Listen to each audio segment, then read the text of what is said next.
worn out, exhausted, not prepared to take on Hezbollah, or ready and raring to go, or something in between? No, I think they're worn out.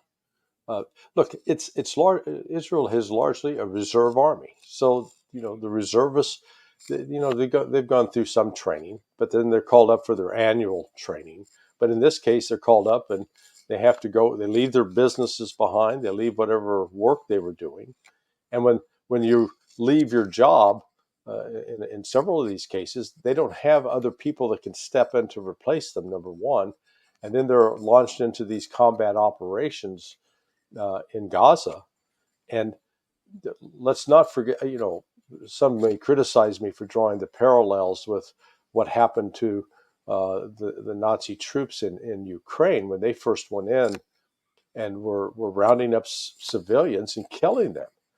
Well, at the time, the German commanders were writing back in the Wehrmacht saying, look, this is causing a psychological toll on our troops. It's one of the reasons that they created the Einsatzgruppen, and then they went off and developed special techniques for trying to kill Jews during World War II, because that's what these Israeli soldiers are experiencing.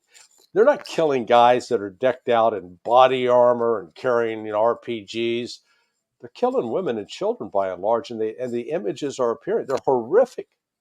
I mean, just in recent days, the actual pictures of a baby burned.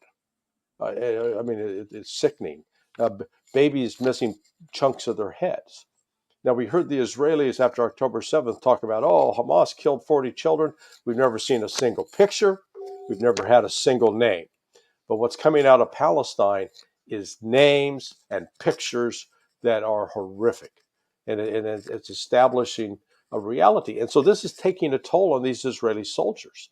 Plus, they don't have an industrial base that's just cranking out weapon after weapon after weapon. And so they don't have a strong reserve. And that's what, at least the military is being honest when the spokesman, who is a rear admiral, said just 2 weeks ago. They said, "Look, we can't beat Hamas. Hamas is an idea, and the evidence from the ground is showing that Hamas is recruiting more people now, because what's happening is these Palestinians who are outraged at what's been happening to their families are now rising up to fight back. So Israel's really set itself a problem that it is not capable of solving.